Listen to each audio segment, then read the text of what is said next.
ഇന്നത്തെ റെസിപ്പി നല്ല അടിപൊളി ടേസ്റ്റുള്ള മുട്ട ബജി റെസിപ്പിയാണ്. തട്ടുകടയിൽ നിന്നൊക്കെ കിട്ടുന്ന അതിനേക്കാൾ രുചിയിൽ നമുക്കെങ്ങനെ വീട്ടിലുണ്ടാക്കാൻ നോക്കാം. അതിനായിട്ട് ആദ്യം തന്നെ അതിലേക്കുള്ള ബാറ്റർ റെഡിയാക്കി എടുക്കാം.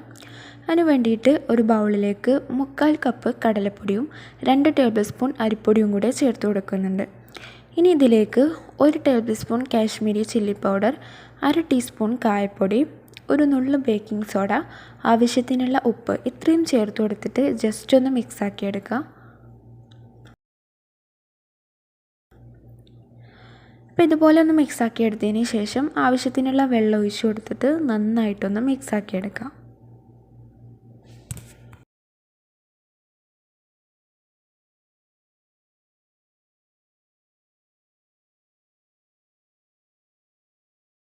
അപ്പം ഞാൻ ഇതുപോലെ മിക്സാക്കി എടുത്തിട്ടുണ്ട്. ഇനി ഇതിലേക്ക് 2 ടേബിൾ സ്പൂൺ മൈദയും 1 ടീസ്പൂൺ വിനെഗറും കൂടെ ചേർത്ത് കൊടുത്തിട്ട് നന്നായിട്ട് മിക്സാക്കി എടുക്കുക. ഇത് വേണമെന്നുണ്ടെങ്കിൽ നിങ്ങൾക്ക് അരിപ്പൊടി ചേർത്ത സമയത്ത് ചേർത്ത് കൊടുത്താലും മതി. ഇനി ഇതെല്ലാം കൂടെ നന്നായിട്ട് മിക്സാക്കി എടുക്കുക.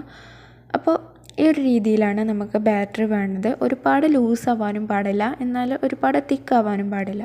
ഈ ഒരു കൺസിസ്റ്റൻസിയിൽ മിക്സ് ചെയ്തെടുക്കുക. ഇനി ഇത് മാറ്റി വെക്കാം. ഇനി മിക്സിയുടെ ചെറിയ ജാറിലേക്ക് 1/2 കപ്പ് തേങ്ങ ഇട്ട് കൊടുക്കുക. അതിലേക്ക് 4-5 പച്ചമുളക് ചേർത്ത് കൊടുക്കുക. പിന്നെ ഒരു പിടി മല്ലിയിലയും 1 ടേബിൾ സ്പൂൺ വിനെഗറും ആവശ്യത്തിനുള്ള ഉപ്പും ചേർത്ത് കൊടുത്തിട്ട് ഒന്ന് അരച്ചെടുക്കുക. അപ്പോൾ ഞാൻ ഇതുപോലെ അരച്ചെടുത്തിട്ടുണ്ട്. ഇനി ഇത് മാറ്റി വെക്കാം. ഇനിയിപ്പോൾ ഞാൻ 6 മുട്ട പുഴുങ്ങിയെടുത്തിട്ടുണ്ട്. എന്നിട്ട് ഇതുപോലെ ഓരോന്ന് 2 പീസാക്കിയിട്ട് കട്ട് ചെയ്തെടുത്തിട്ടുണ്ട്.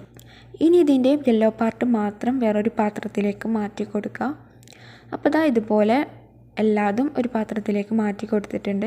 ഇനി ഇതിലേക്ക് നമ്മൾ അരച്ച് വെച്ചിട്ടുള്ള ചമ്മന്തി ഉണ്ടല്ലോ, അതിലേക്ക് ചേർത്ത് കൊടുത്തിട്ട് നന്നായിട്ടൊന്ന് മിക്സാക്കി എടുക്കുക. ഇതുപോലെ നന്നായിട്ട് മിക്സാക്കി എടുത്തതിന് ശേഷം ഓരോ പീസ് മുട്ടയിലും ആ യെല്ലോ പാർട്ടിൻ്റെ ഭാഗത്ത് ഈ ചമ്മന്തി വെച്ചിട്ട് ഫില്ല് ചെയ്ത് കൊടുക്കുക.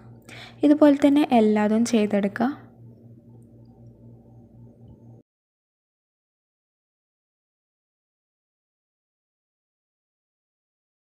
അപ്പോൾ എല്ലാതും ഇതുപോലെ ഫില്ല് ചെയ്തെടുത്തിട്ടുണ്ട്. ഇനി ചൂടായ എണ്ണയിലേക്ക് ഓരോന്നായിട്ട് ഇട്ട് കൊടുക്കുക.